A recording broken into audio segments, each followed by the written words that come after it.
The city of Rancho Palos Verdes is educating the community on emergency preparedness. Are you ready?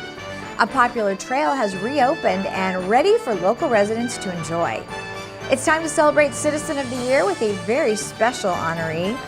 And there's a new organization on the hill that will make life easier for seniors. And seniors are focusing on good health through physical fitness. It was all about fashion at this annual fundraiser, and one of our local residents reaches a milestone. Hundreds of local residents met with emergency officials at the second annual Peninsula Emergency Preparedness Expo. Liz Brown Swanson reports from the event that educates the community about disaster planning. A Homeland Security team performs a rescue drill outside the Norris Pavilion, while inside, emergency planners educate the public, all attending the second annual Prepared Peninsula Expo, sponsored by all 4 cities on the hill. We try to attend many events like this throughout the LA area, and we treat them as outreaches. A lot of the community do not know that there are teams like us around that are trained and ready to support when disaster strikes. The first thing that happens if a disaster strikes is panic. And if you are in communication, if you're prepared, then you become an asset and you don't become a victim, and you can help instead of hinder. To get the message out that everybody has to be prepared in their place, in their homes, with plenty of water, 1 gallon of water per person per day, foods that they can have to eat, blankets, a plastic bag that has your copies of your driver's license, your homeowner's insurance, and some small bills so that you can have that after the disaster to prove everything. And mostly to be prepared in place. We're talking about here, we're talking about being prepared for catastrophes like an earthquake. And so we're showing things like earthquake food that you can bring, like dehydrated food, and just like instant food that you can just open up and eat. What is the most yummy dehydrated food you got? I think one of the most yummy ones is the traveler stew. It's like a vegetable soup. It's really good. I'm not very prepared, so I thought this would be a good thing to come and see how to be prepared, because through Neighborhood Watch, we're always hearing about intruders and things. I know this is not only for that kind of thing, it's also for earthquakes and other disasters, I guess. So just want to be more prepared. Well, good. I know you're at the RPV booth. What kinds of things are you picking up along the way? You getting anything to add to your emergency kit? I think I got a thermal blanket, and I got this light stick. You're both with the school district, you said, also with Palos Verdes Peninsula CERT team. First, tell us what CERT does. CERT, it's a 20-hour program that's mostly taught by the LA County Fire Department, and we coordinate those classes for them for this hill.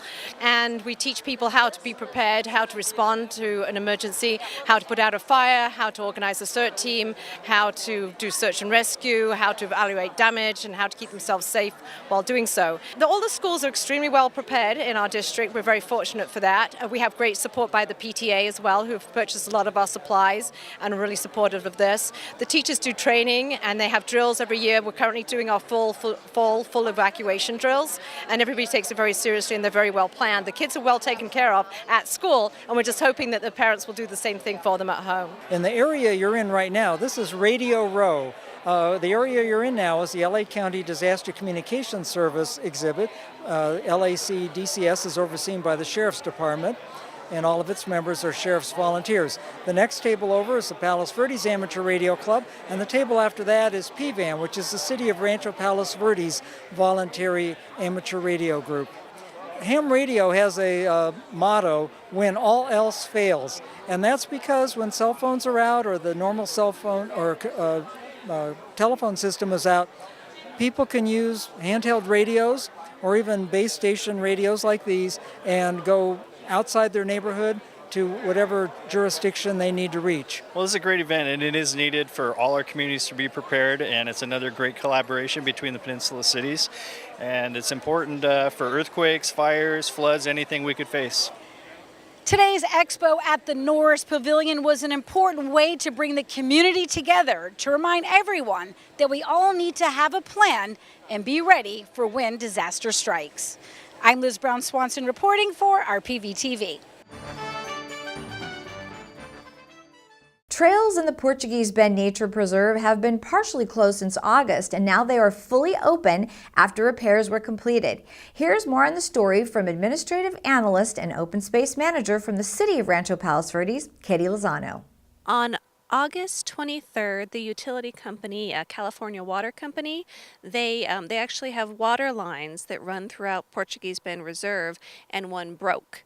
And so that was an underground line, so water spilled out at quite high pressure onto the trail and damaged several trails that needed to be fixed to make them safe again after the break. What is the major hazards when a line like that breaks? Largely the wet conditions of the dirt and also ruts that can form that can be trip hazards. And when you have to repair something like that, how long does it usually take that the trails remain closed? This particular fix, well, Cal Water was great.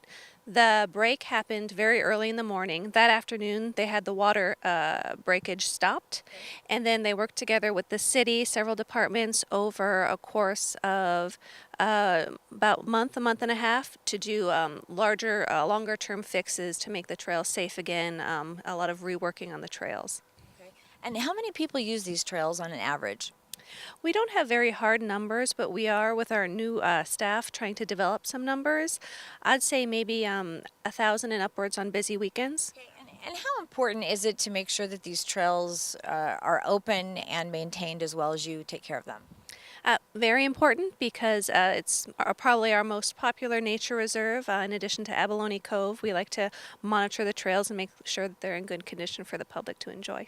Although we are right by Del Cerro Park, these walking, hiking, and biking trails, they're actually part of the Palos Verdes Nature Preserve, which is a protected area. We have protected species and habitat, and we just want to remind the public to be very careful using the trails, to stay within the trail bed, to help us maintain this precious resource in Rancho Palos Verdes. It's often seen as just open space, but it is very protected and very precious to the city. Tell us how people can find out the latest information on the trails. We started a new webpage called trails.rpvca.gov, and there you can find the most up-to-date trail alerts and closures. And it's also important to note that we do close the preserve following a rain and during a rain to protect the trail, but more importantly for public safety. And we're very careful to post very clear signage at trailheads, but you'll also find the most up-to-date on our webpage at trails.rpvca.gov. Well, it was a packed house for this year's Citizen of the Year celebration at the Terranea Resort. The annual event is sponsored by the Palos Verdes Peninsula Chamber of Commerce, and this year's honoree was the one and only Supervisor Don Canabi. Here's more from the event. We are so excited to be honoring the incomparable Los Angeles County Supervisor, Don Canabi. They broke the mold with Don. He's been serving our county as county supervisor for over 20 years and has just made friends and contributed so much to the quality of life for over 10 million residents in the county of Los Angeles. We have fabulous representation from our 4 cities. We have people from the library district, from our schools, from surrounding communities, representatives from our state senator, from our state assembly member, etc., as well as past mayors, community leaders, business leaders, the Chamber's Board of Directors, the list goes on. A lot of the nonprofits are here who have benefited from Don's support over the years. They're here to honor him as well. Well, I've known Don Canabi for quite some time while he was executive to Dean Dana. And both of them have done marvelous things for the peninsula, including Rancho Palos Verdes, as well as a lot of the other organizations that he doesn't get too much credit for, like the Peninsula Seniors. We're going to miss him. This is the one case where I think term limits should not have applied. Don really cares about the community. I mean, he covers a large territory, but the times when they've been able to access him for projects through Rancho Palos Verdes, San Ramon Canyon, and other kinds of projects, he's always there, and his staff is always there too. And we've had a great working relationship with Don over the years, and he really cares about the community that he represents. I mean, I don't even think a few words can do him justice. just his energy, how he approaches things, his support of this community and the nonprofits. I mean, it's beyond anything that we've ever seen. I know for a fact that he's helped so many of the nonprofits here, because when we do talk to them about certain events, they always mention Don Knabe has helped out in one way or another. It's going to be a big loss for us, but I hope we still see him, in this community somehow, some way. He was such a fabric of this community for so long. All the nonprofits, so generous, so bright, so protecting our area, and we're so grateful. He really has. He's especially for Rancho Palos Verdes. He's made a real difference over the years, and has benefited this community in so many great ways. And he's delivered a lot of money from LA County to the city for improvements, for roads, for parks, and we're going to miss him. I think the county's going to miss him. He also is part of the, I think, politics that many of us miss: civility, decency, respect, and you hope that whoever takes his spot can continue that tradition. I feel very, very fortunate. He's going to be sorely, sorely missed, and I know that he is by far the best boss I'll ever have encountered. So it's a sad moment in many people's lives. But for him, I think this is the time where he gets to celebrate everything. But for people who have been around him, it's a time that it's bittersweet. It's great to acknowledge and recognize everything he's done, but it's a time where we feel very, very sad to see him leave, because we know how great we had it. Really remarkable. To be able to take a moment and say thank you to Don is our great pleasure, and the community's great pleasure. He's done so much for us over all of these years. We're delighted that he said yes. He had so many different invitations, but he put it on the calendar, and here he is tonight.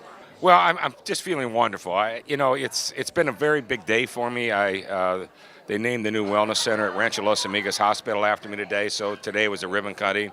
So that was very emotional, and then coming here tonight, I'm usually on the other flip side of this. I'm either emceeing or participating or handing out scrolls. So to be honored by the Palos Verdes Chamber, I'm looking forward to a fun night.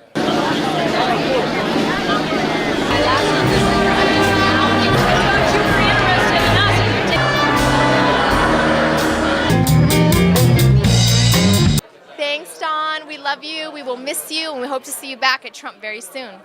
Hey, Don, don't be a stranger. We love you. Stick around and visit us as often as you can. Don, on behalf of the Palos Verdes Peninsula Chamber of Commerce, we wish you all the best in your new adventures and your next journey. It's been wonderful working with you over the years, and I wish you the best with your retirement. Don, we love you. Best wishes. And when we come back, one local resident celebrates a very special birthday, and there's a new business here on the Hill that's helping to keep everyone in our community in great shape. We'll be right back.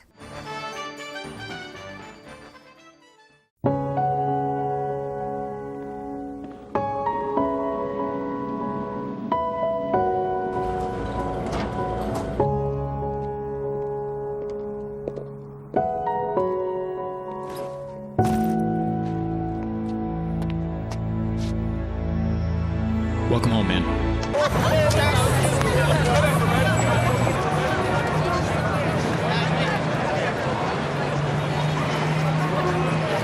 Senior citizens packed a special presentation about the upside of aging. The event, sponsored by the Palos Verdes Peninsula Village, took place at the PV Country Club. Liz Brown-Swanson joins us from the gathering. Liz.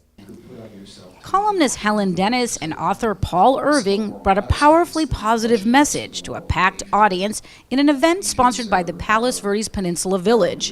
These two senior experts focused on Irving's book, The Upside of Aging.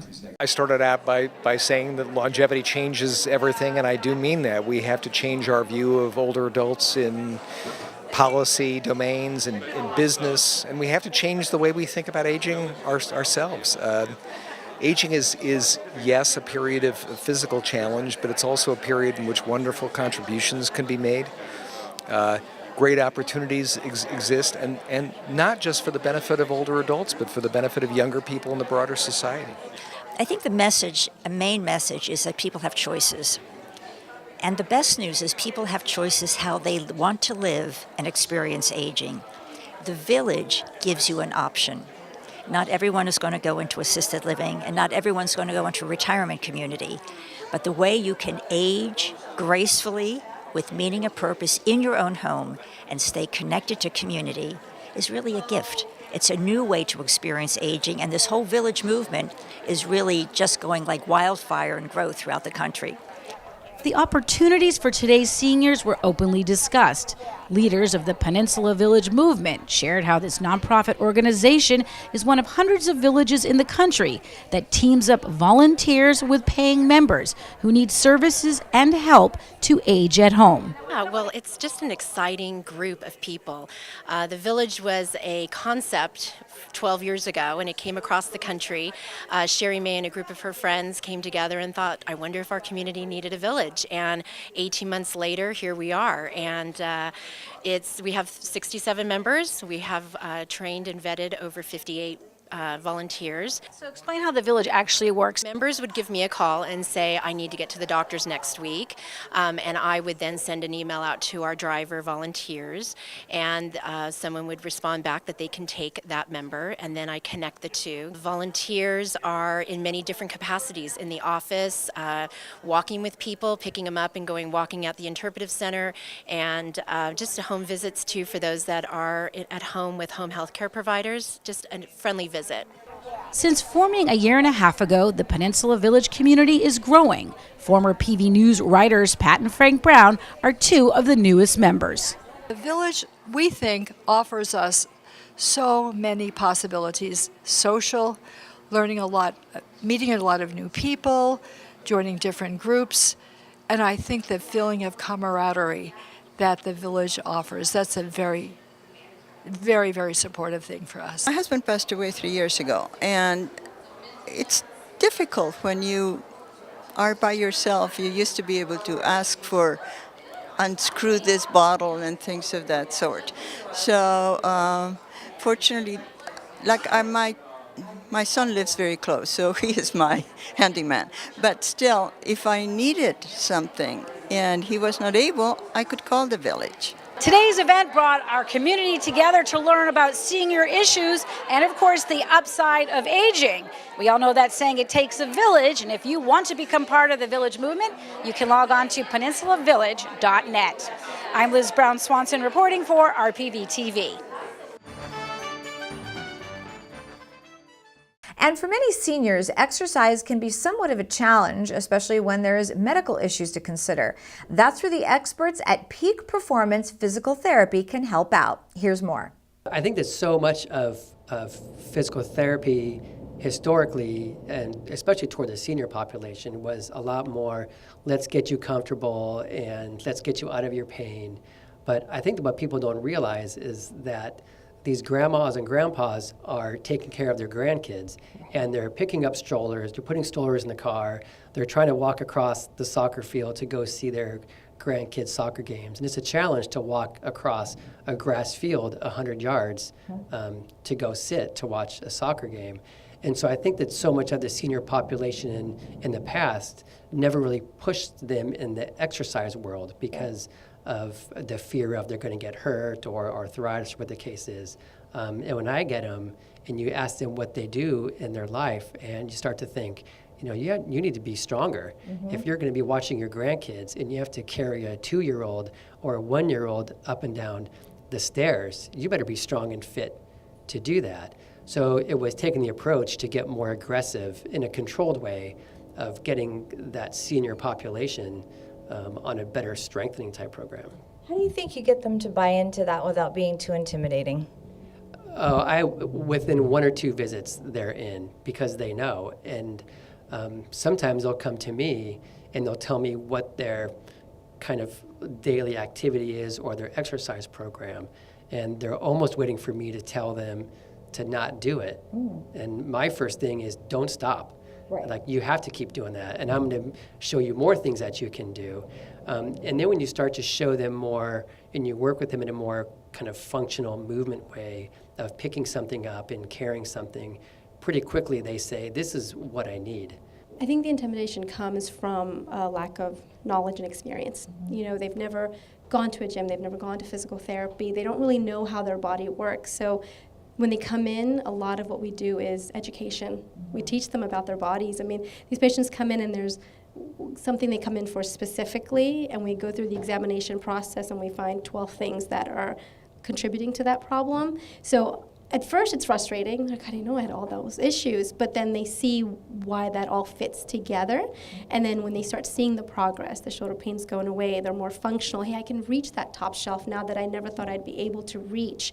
Once they see those small milestones, we've got them. They're sold. They realize now what it is that we do. So that's when the intimidation goes away, it was with the education part of it. It's user-friendly in the way that everyone here knows who you are, and they're very warm and welcoming. And the exercises they have you do are very reasonable. I have a very bad back, and this really helps coming here. Being able to squat down and lift up a bag of groceries without any kind of difficulty, being able to walk on a surface that's unsteady where they thought they'd never be able to do that again, being able to walk on the beach again, not knowing that that's something they can actually improve. Because when they think of the gym and they think of physical therapy, they think of, okay, strengthening and stretching, not realizing that we also work on function, we work on balance, which is huge. I had a patient who came in the other day and she was falling and didn't know why, and then she knows it's her balance that's off, and was shocked at the fact that that's something we can help with. Right. They're like, well, how do you work on balance? How do you improve that? We do balance exercises. And then just within a few visits, she's coming in so ecstatic that I can do that long. I can stand on one leg longer. I can actually reach up to get something on the shelf and not feel off balance. They see the improvements week by week.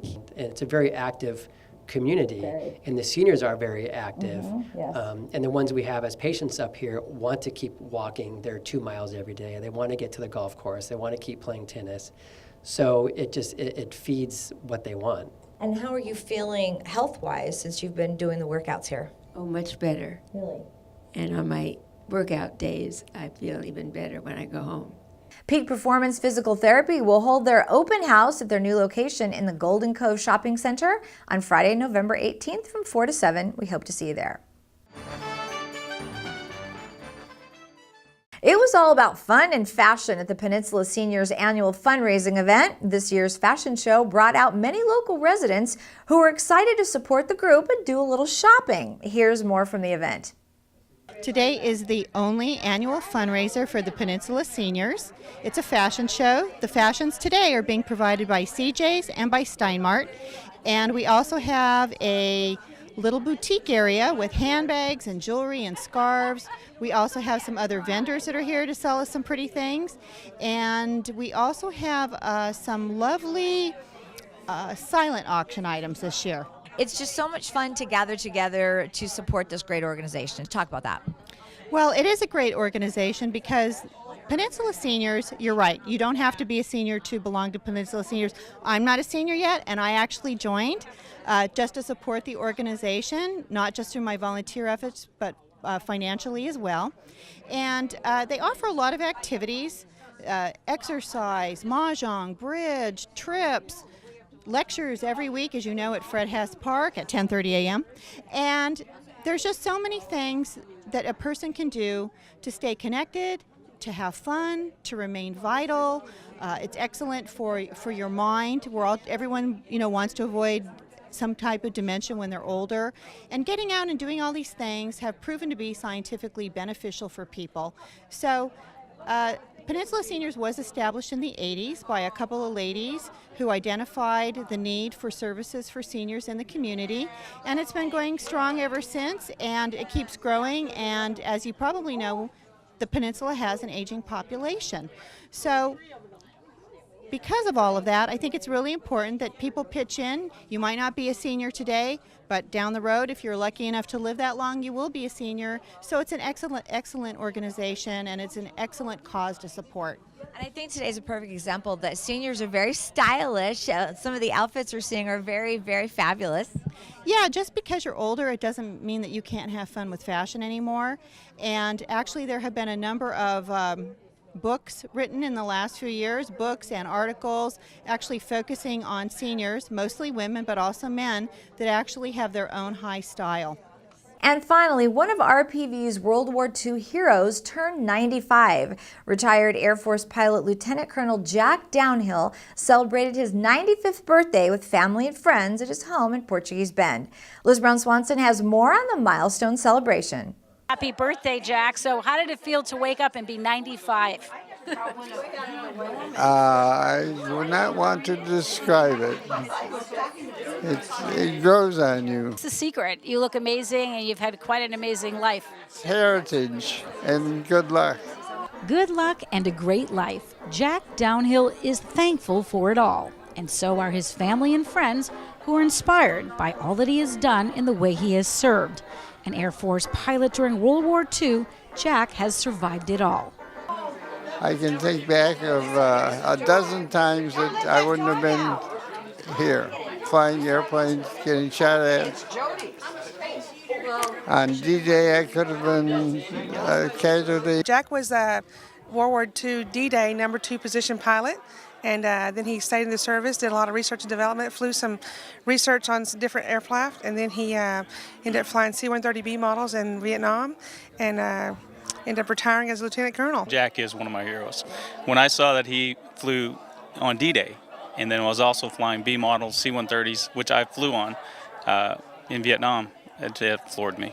Is it way cool to say this, that your great-grandfather was a pilot in World War II? That's pretty cool. That, the Vietnam War and stuff like that, it was really cool. It's an honor to still have him here. He's interested in so many things, a very well-rounded gentleman, that's the word I can use.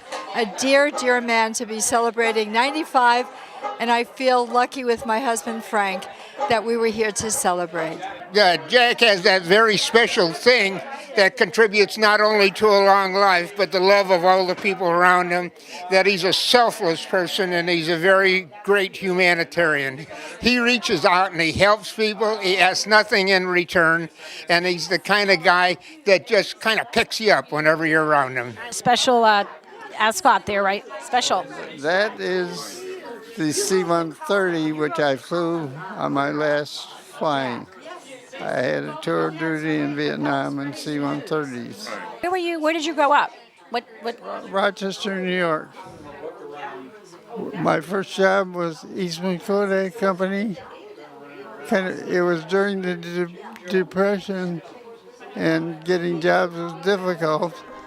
During his party, Jack shared many stories and offered this great advice.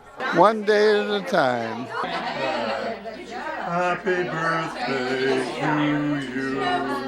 It was incredibly special to be here with Jack Downhill's friends and family celebrating 95 wonderful years. Happy birthday, Jack. And that will do it for us from everyone here at RPV TV. Make it a great day.